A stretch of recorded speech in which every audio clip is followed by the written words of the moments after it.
जो चीज़ गलत है उसको गलत कहने का मादा होना चाहिए, किसी को खुश करने के लिए। ज़्यादातर आतंकवादी मुस्लिम होते हैं। जरा मुझे हिंदू आतंकवादी का नाम बता दीजिए, हिंदू आतंकवादी का नाम बता दीजिए जो पूरा वर्ल्ड फेमस हुआ हो।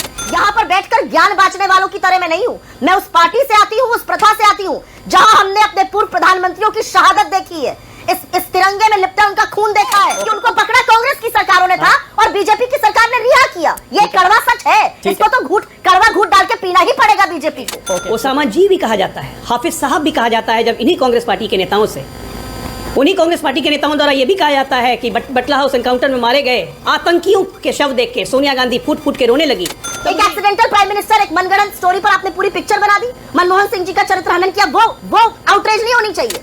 अपनी पूरी गलतियों पर ऐसा मतलब बेशर्मी पक्का पर्दा डालना, मुझे आश्चर्य लगता है कि इतनी हिम्मत कहां से लाते हैं भाई। जय श्री राम दोस्त। कांग्रेस और आतंकवादियों का क्या रिश्ता रहा है यह तो इतिहास में दर्ज है। आतंकवाद ने हमारे देश का क्या हाल किया हुआ था ये कहने की जरूरत नहीं है। उस पे सुप्रिया श्रीनेत कांग्रेस को डिफेंड करते हुए बीजेपी को घेरने में लगी हैं, पर अजय आलोक ने याद दिला दिया कि कांग्रेस कितनी इज्जत करती थी आतंकवादियों की। इसी पे जोरदार डिबेट। ये हिंदू और मुसलमान की बात नहीं है, ये बात है कि आप किस एंगल में, किस प्रिज्म में, किस रिलीजन को आप दिखाना चाह रहे हैं और किसको आप सॉफ्ट करना चाह रहे हैं। जो चीज गलत है उसको गलत कहने का मादा होना चाहिए, किसी को खुश करने के लिए। अजय ऑल राइट, मैं और डायरेक्टली पूछता हूं, उसके बाद सुप्रिया के पास जाऊंगा। एक सवाल और मैं सीधे पूछ लेता हूं, क्या सारे आतंकवादी मुस्लिम होते हैं क्या अजय? बिल्कुल नहीं, लेकिन ज्यादातर आतंकवादी मुस्लिम होते हैं। जरा मुझे हिंदू आतंकवादी का नाम बता दीजिए, हिंदू आतंकवादी का नाम बता दीजिए जो पूरा वर्ल्ड फेमस हुआ हो। जरा क्रिश्चियन आतंकवादी का नाम बता दीजिए जो वर्ल्ड फेमस हुआ हो। जरा ज्यूज आतंकवादी का नाम बता दीजिए जो वर्ल्ड फेमस हुआ हो। गलत क्या है? All Muslims are not terrorist but majority of terrorist are Muslims. ये सच्चाई है, इसको मानने में दिक्कत क्या है? तथ्य जब आप दिखा रहे हैं तो पूरे तथ्यों के साथ दिखाइए। ओके सुप्रिया दिखाने की ओके सुप्रिया आपकी बारी है। सुप्रिया श्रीनेत, ये बवाल इसलिए मच रहा है क्योंकि सरकार की कमजोरी दिख रही है। पता चल रहा है कि कैसे दुर्दांत आतंकवादी, चाहे वो मसूद अजहर हो, मुश्ताक अहमद जरगर हो या अहमद उमर सईद हो, उनको रिहा किया गया और उसके बाद उन्होंने क्या अंजाम दिया, इस दुनिया में क्या क्या किया, कितने लोगों को मौत के घाट उतारा, वो सबको पता है। चाहे वो 2001 का पार्लियामेंट का अटैक हो, 2002 में डैनियल पर्ल की अगवा करके हत्या हो, 2008 का 26/11 मुंबई का हो, चाहे वो 2019 का पुलवामा हो, चाहे वो पठानकोट हो। इस बात में चर्चा क्यों नहीं हो रही है? इन लोगों को रिहा किया गया, इन्होंने विश्व में निर्दोषों को मौत के घाट उतारा।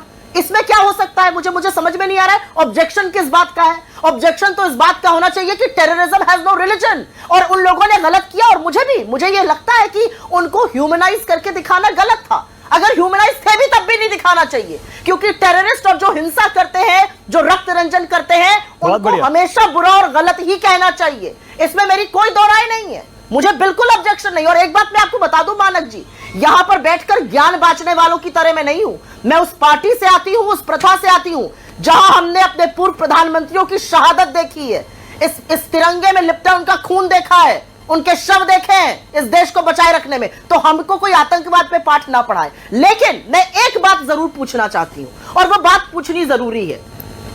जब आपकी आईटी सेल का व्यक्ति ध्रुव सक्सेना आईएसआई का एजेंट पकड़ा जाता है, आप क्यों चुप हो जाते हैं? जब आपका तारिक अहमद मीर, जिसने प्रधानमंत्री के साथ मंच साधा किया, 2020 में उसको एनआईए गिरफ्तार करती है हिजबुल मुजाहिदीन को एक्सेस इंफॉर्मेशन और पैसा पहुंचाने के लिए, आप क्यों चुप हो जाते हैं?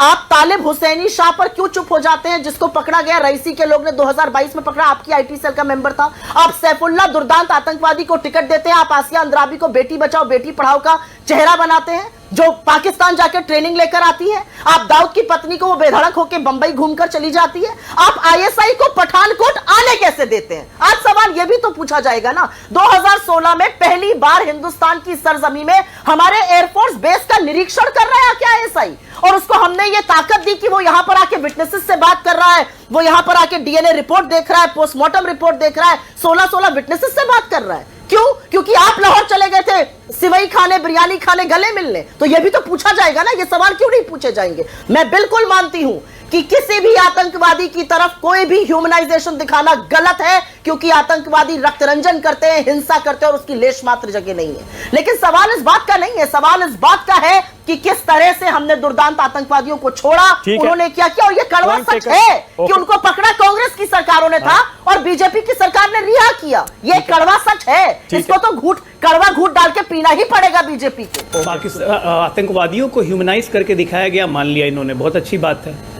लेकिन 2010 में जिन टेररिस्ट को रिलीज किया था, पठानकोट अटैक उन्हीं टेररिस्टों ने किया था, जरा ये भी पता कर लेती तो अच्छा था। दूसरी बात, मुझे लगता है कि सुप्रिया जी कह रही है ह्यूमनाइज करके दिखाया जाता है, लेकिन साथ में ओसामा जी भी कहा जाता है, हाफिज साहब भी कहा जाता है, जब इन्हीं कांग्रेस पार्टी के नेताओं से, उन्हीं कांग्रेस पार्टी के नेताओं द्वारा यह भी कहा जाता है कि बटला हाउस एनकाउंटर में मारे गए आतंकियों के शव देख के सोनिया गांधी फूट फूट के रोने लगी। तब मुझे ये ह्यूमनाइज शब्द का मतलब समझ में नहीं आता है। मुझे उम्मीद है कि मेरे तीनों सीनियर पत्रकार में तो मुझे इस ह्यूमनाइज शब्द का मतलब समझाएंगे कि ह्यूमनाइज होता क्या है। मैंने तो 6 लोगों के नाम गिना दिए जो इनकी पार्टी का हिस्सा थे, दुर्दांत आतंकवादी थे, एनआईए तक ने पकड़ा उन लोगों को। आईएसआई की एजेंट मुखबिरी करते हुए पाए जा रहे हैं आपकी बीजेपी आईटी सेल के लोग, सिर्फ रेप और बलात्कार नहीं करते बीएचयू आईआईटी में। मेरा मुंह मत खुलवाइए। लेकिन मैं यहां पर एक चीज जरूर बोलना चाहती हूं और मुझे लगता है सीनियर पत्रकार इस बात का जवाब देंगे। आउटरीच अपनी जगह होना बिल्कुल ठीक है, जिसको गलत लगे आउटरीच होनी चाहिए। तो आउटरीच केरला स्टोरी पर क्यों नहीं हुई, जिसने बताया 33,000 महिलाएं और फिर कोर्ट में कहा 30 महिलाएं? क्यों नहीं हुआ उस सेलेक्टिव डेटा पर आउटरीच? क्यों नहीं हुआ? आपने एक शब्द का प्रयोग किया और वो शब्द बिल्कुल सही है, घावों को कुरेदना। किसने जम्मू कश्मीर के घावों को कुरेदा? एक घटिया पिक्चर बना के कश्मीर फाइल्स। किसने उनके दर्द को बार बार नासूर बनकर कुरेदा? और वो तब, और मैं आज तक ये बात नहीं कही है लेकिन आज कहूंगी, कश्मीर में जो हुआ 1989 में वो तब हुआ जब भारतीय जनता पार्टी वीपी सिंह की सरकार को सहयोग दे रही थी, उनके समर्थन से सरकार चल रही थी, उनकी आंखों के सामने ये सब हो रहा था। वो दर्द कुरेदना नहीं है। एक एक्सीडेंटल प्राइम मिनिस्टर, एक मनगढ़ंत स्टोरी पर आपने पूरी पिक्चर बना दी, मनमोहन सिंह जी का चरित्र हनन किया, वो आउटरीच नहीं होनी चाहिए। मतलब आउटरीच भी सेलेक्टिव करेंगे आप। हमारे लोग गलत दिख रहे हैं तो आउटरीच होगी। मैं आपको इस शो पर एक बात कहती हूं मानक जी, अगर कभी भी इतिहास में किसी भी व्यक्ति को, चाहे वो बीजेपी का हो या कांग्रेस का हो, अगर उसको नेशनलिज्म पे, अगर उसको राष्ट्रवाद के मुद्दे पर गलत दिखाया जाएगा, मैं उसका विरोध करूंगी। लेकिन बीजेपी ऐसा नहीं करती है। कश्मीर फाइल का प्रमोशन प्रधानमंत्री करते हैं। आप नहीं कुरेद रहे लोगों के दर्द को, आप नहीं रक्तरंजन को बार बार दिखाते हैं। यह आपके लोगों के, आपके पूर्वजों की नाक के नीचे हुआ। आप केरला स्टोरी पर, क्योंकि चुनाव था केरला। एक मिनट और अजय आलोक कुछ कहना चाह रहे हैं। एक मिनट आपका अजय आलोक बोलिए। मुझे आश्चर्य लगता है जब कांग्रेस पार्टी कभी ये कहती है कि कश्मीर को कुरेदते क्यों। कश्मीर को जख्म किसने दिए? कश्मीर को भारत का हिस्सा किसने नहीं बनने दिया? वो पार्टी आज कहती है कश्मीर को कुरेदते क्यों। 89 की बात करिए कि वीपी सिंह की सरकार चल रही थी बीजेपी की समर्थन से। 89 के पहले किसकी सरकार थी? इलेक्शन रिग किसने करवाए थे? अरे जगमोहन को भेजा तब तो स्थिति सुधरी, नहीं तो जम्मू से भी खदेड़ दिए जाते, कश्मीर से तो खदेड़ ही दिए गए थे। अपनी पूरी गलतियों पर ऐसा मतलब बेशर्मी पक्का पर्दा डालना, मुझे आश्चर्य लगता है कि इतनी हिम्मत कहां से लाते हैं भाई। कश्मीर फाइल्स क्यों दिखाई? क्यों नहीं दिखाएंगे कश्मीर फाइल्स? दर्द होता है आपको कि पॉलिटिकल पैट्रोनेज लेके एक बिल्कुल एथनिक क्लिंजिंग करना एक सरकार की मदद से कैसे की गई थी, वो अगर देश के लोग देख रहे हैं तो उस पर आपको दर्द होता है। केरला स्टोरी पे दर्द होता है जब कन्वर्शन के लिए खुद वहां के चीफ मिनिस्टर कहते हैं कि केरला में कन्वर्शन चल रहा है, लेकिन आप बोल नहीं सकती हैं क्योंकि आपको वोट आपका बोलने नहीं देता है। मुस्लिम लीग आपको सेकुलर लगने लगती है राहुल गांधी को, क्योंकि उसी के वोट से जीतना है। ये सब जब होता है ना, तभी देश में समस्या होती है और ऐसे ऐसे फिल्म बनाना, मनगढ़ंत फिल्म बनाने वालों को मन बढ़ता है। मुस्लिम लीग हमें कभी सेकुलर नहीं लगती है। मुस्लिम लीग की सरकार में आप शामिल होकर अरे राहुल गांधी ने कहा भाई, आंदोलन का विद्रोह करते हैं, दमन करते हैं। बीच में मत बोलिए मेरे, मैं आपके बीच में नहीं बोली थी। आप दमन करते हैं क्विट इंडिया मूवमेंट का, महात्मा ने वहां पर आह्वान किया, आप मुस्लिम लीग के साथ मिलकर दमन करते हैं, उनके साथ सरकारें चलाते हैं, बंगाल से लेकर नॉर्थ वेस्ट फ्रंटियर प्रोविंस और सिंध तक। मेरा मुंह मत खुलवाइए उस पे, मेरा मुंह इस बात पर मत खुलवाइए कि जब 1989 में कश्मीर में कश्मीरी पंडितों का शोषण हो रहा था, उनके साथ उत्पीड़न हो रहा था, तो केंद्र में आपके समर्थन से सरकार चल रही थी। क्यों नहीं समर्थन विड्रॉ किया? क्यों नहीं आपने समर्थन विड्रॉ किया? आज यहां पर आकर सिर्फ बातें करेंगे। और मैं एक बात इस पैनल के लिए कहना चाहती हूं, मैं हिंदुस्तानी हूं, मेरे घर वाले हिंदुस्तानी हैं, मेरे आसपास वाले हिंदुस्तानी हैं। हिंदुस्तान की जितनी फिक्र मुझे है ना, वो बाकियों को नहीं हो सकती है। हिंदुस्तान की जितनी फिक्र हम करते हैं ना, क्योंकि हमने आजादी में शहादत दी है, हमने अपने लोगों को शहीद होते हुए देखा है। मुझे न राष्ट्रवाद पर और न मेरे धर्म पर पाठ पढ़ाइएगा। पंजाब में 45 मिनट रुकी फ्लाइट, 5 आतंकवादियों को हम नहीं वहां पे सुधार पाए। बोलिए Ajay Alok, closing comment, time खत्म हो रहा है। अजय आलोक बोलिए। है कि पंजाब के मुख्यमंत्री अजय बोलिए जल्दी, क्विकली। थे और उन्होंने फैसला नहीं लिया, क्यों नहीं प्रधानमंत्री ने फोन उठाकर बात करी? नहीं सुना था, आज सिलेक्टिव स्पीच देख रहा हूं। 1999 जा रहे हैं, उसके बाद के अटैक्स पे जा रहे हैं, लेकिन 2010 पे नहीं जा रहे हैं जब 25 आतंकवादियों को छोड़ दिया था।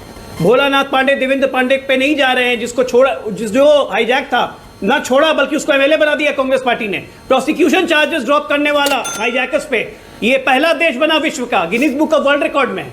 ये बात नहीं बता रहे हैं, हद हाल है भैया। इस डिबेट को लेकर आपकी क्या राय है, हमें जरूर बताएं। हमारे साथ जुड़े रहने के लिए चैनल को लाइक एंड सब्सक्राइब करना ना भूलें। Thank you so much.